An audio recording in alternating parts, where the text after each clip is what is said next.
Eu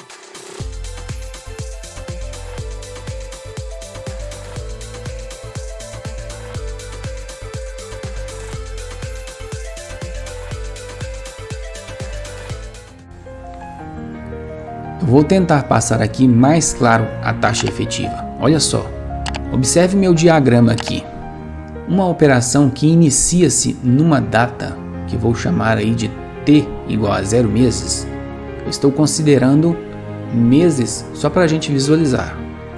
E essa operação vai se encerrar daqui n meses, ou seja, em t igual a n meses. Sendo que esta operação é uma operação a juro composto de capitalização mensal, certo? E detalhe, como a capitalização é mensal, temos uma taxa de capitalização mensal.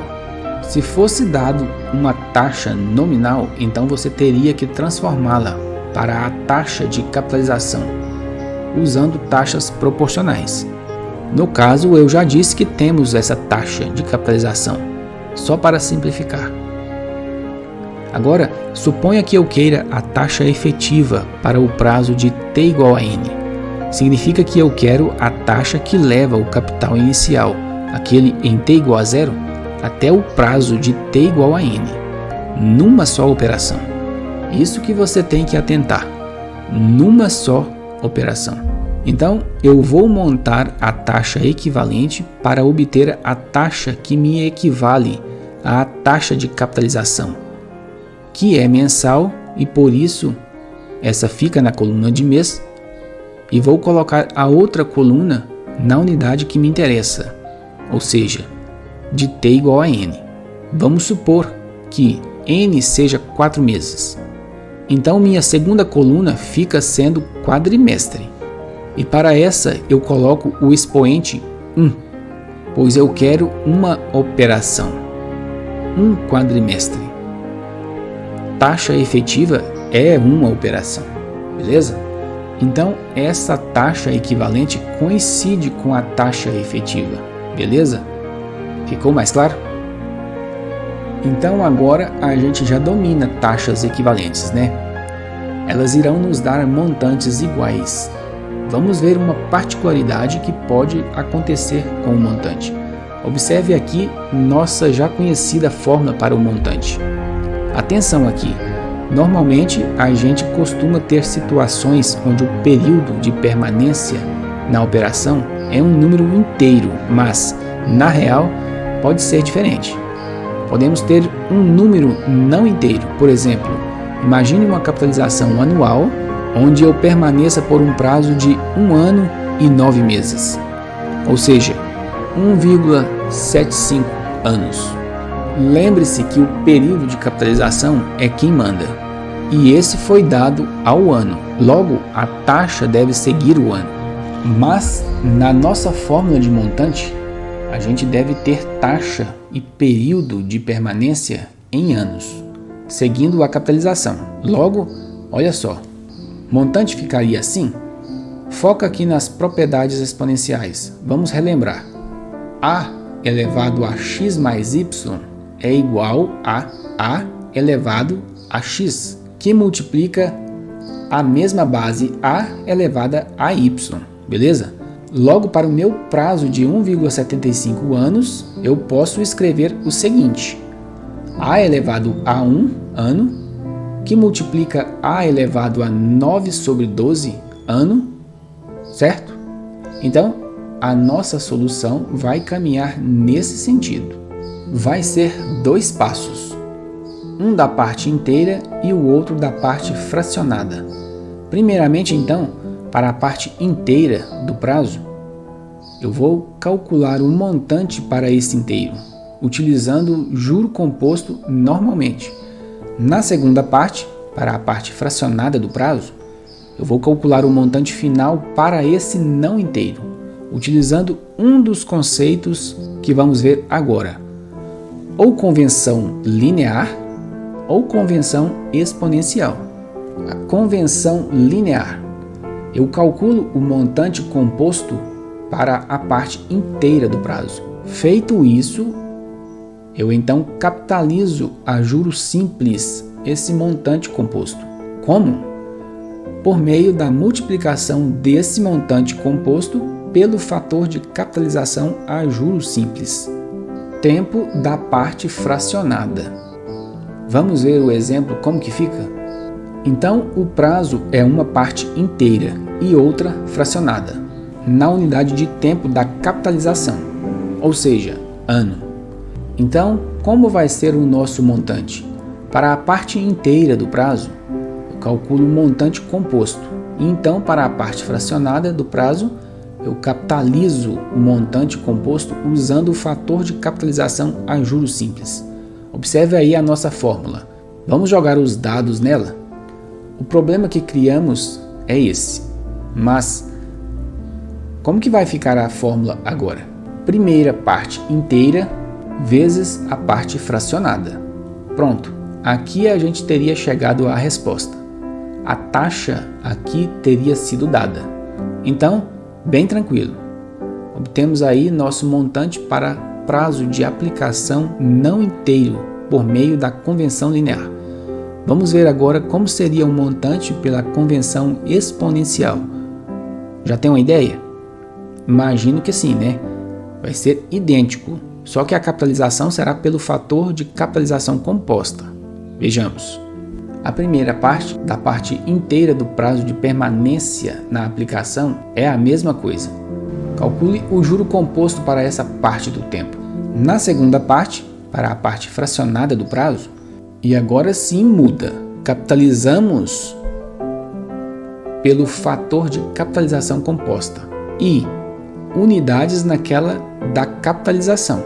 Vamos ver como que fica o exemplo? A única diferença de antes é que agora eu utilizo o fator de capitalização composta. Como que fica? Isso, tranquilo, né?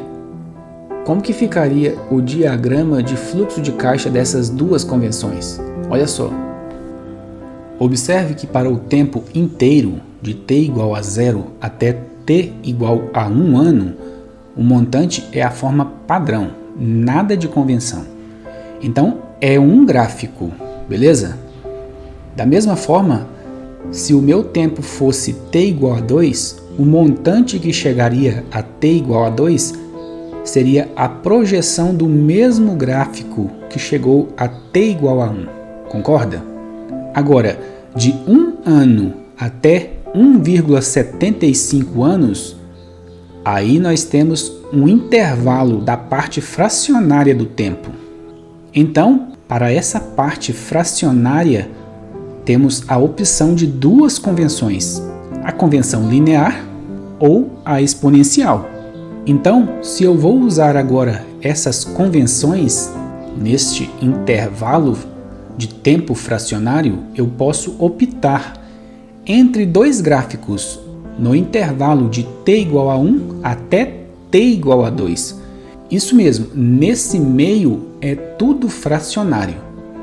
Mas eu sei que em t igual a 2 o montante deve ser um só ponto, um só gráfico. Aquele ponto que representa o montante para o tempo inteiro t igual a 2, beleza? E como eu sei que o gráfico linear está por cima? Olha só, eu disse que podemos escolher ir de 1 a 1,75, ou por convenção linear, que é uma reta, ou por convenção exponencial, que é uma exponencial. Logo, ligando os pontos 1 ao 2 pela reta e pela exponencial, já que sabemos que nesses pontos inteiros o montante seria o dado normal para um só gráfico, ou seja, um só ponto, quem vai ficar por cima? Isso mesmo, a reta, beleza? Então, entendeu como obter o montante no caso da unidade de prazo não ser um número inteiro? Você faz convenção linear ou convenção exponencial para a parte do prazo fracionária. E saiba que, se for cobrado isso em prova, o enunciado do problema deverá te mencionar qual das convenções você terá que escolher. No mínimo, ele mencionará que você pode optar por uma das duas, beleza? Agora eu quero conversar sobre possíveis aplicações da nossa fórmula que obtivemos aí no início da aula. A nossa fórmula do enésimo juro composto. Lembra? Olha aqui ela. Ela nos dá o juro exclusivamente do enésimo mês de uma aplicação. Eu quero olhar para esse juro então, para diferentes pontos no tempo. De que isso me serve? Bem, se a fórmula mede o juro ganho para um dado período de capitalização, não seria interessante eu comparar um período com outro? Só que, a princípio, eu sei que para uma aplicação em si, esse juro sempre será crescente. Juro 1 é menor do que juro 2, que é menor do que juro 3, que é menor do que juro 4, que é menor do que o enésimo juro.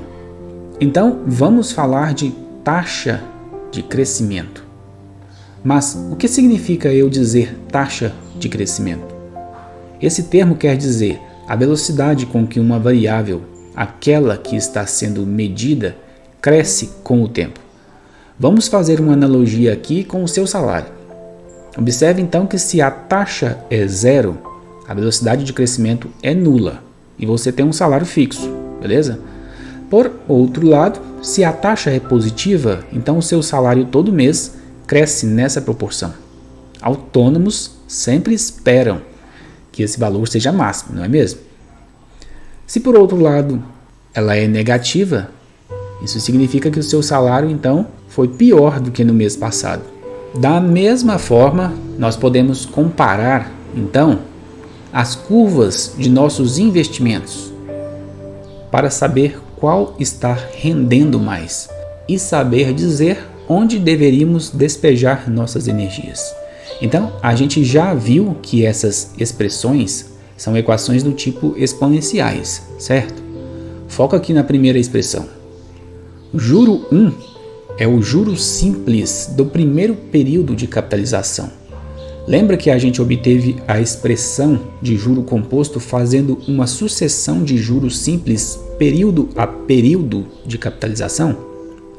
Pois então, J1 aqui é o juro simples do primeiro período, dado pela nossa CIT, onde o tempo era igual a 1. Logo, CIT se resume a capital vezes a taxa vezes o tempo, que é 1. Beleza? Para completar, olha essa potência T-1. Eu vou tirar a potência menos 1 e deixar só a potência de T. Porque a potência da base 1 mais i elevado a menos 1 é uma constante. E se eu isolar ela da potência T, eu deixo então só o fator de capitalização composta isolado. Beleza? Então a gente tem aí uma equação exponencial de J em função do tempo, na qual nós temos uma constante multiplicada pelo fator de capitalização composta. Lembra do gráfico da exponencial? Olha só, vamos comparar um diagrama de fluxo de caixa e um gráfico da exponencial. Observe no diagrama a evolução do montante e observe no gráfico a evolução do juro.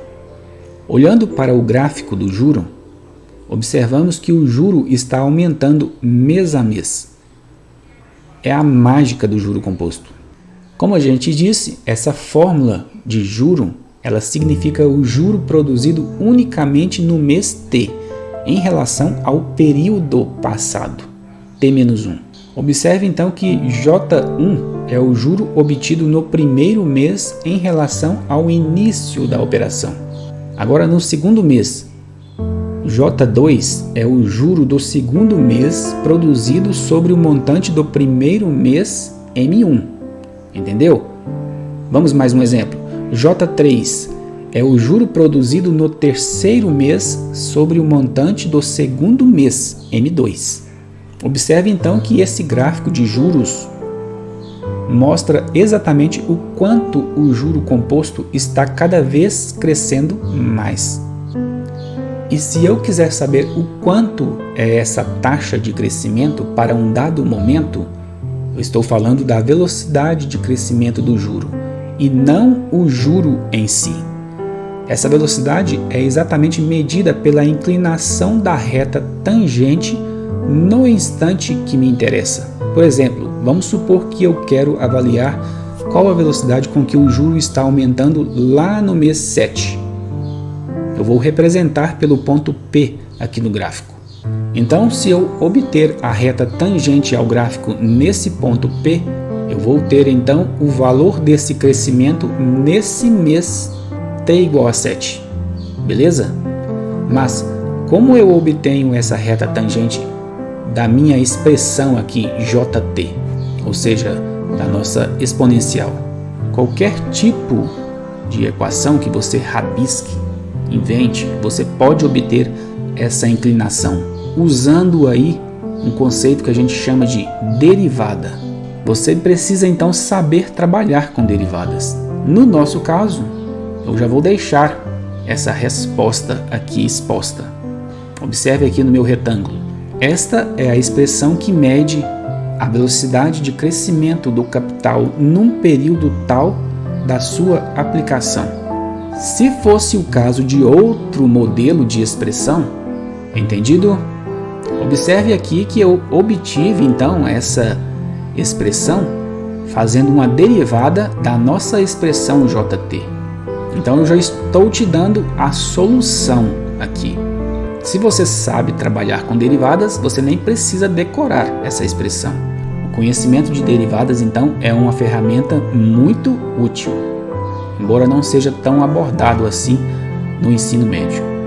E olha só, se vocês quiserem que eu faça uma aula sobre derivada direcionada ao ensino médio, deixa aí nos comentários. Quero fazer derivada no ensino médio, que eu vou ter o maior prazer em produzir um conteúdo direcionado.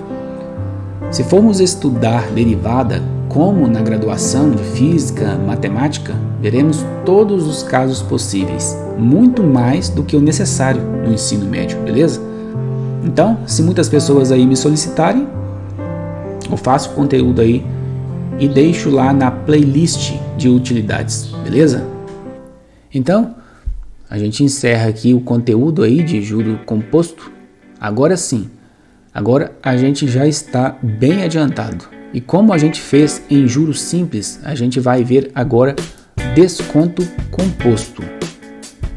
Tínhamos visto lá atrás que era uma forma de trazer o valor de um título para uma data antes do vencimento. Vamos fazer a mesma coisa, só que com juros compostos, beleza? Então, um abraço a todos e até a nossa próxima aula aí. Fui!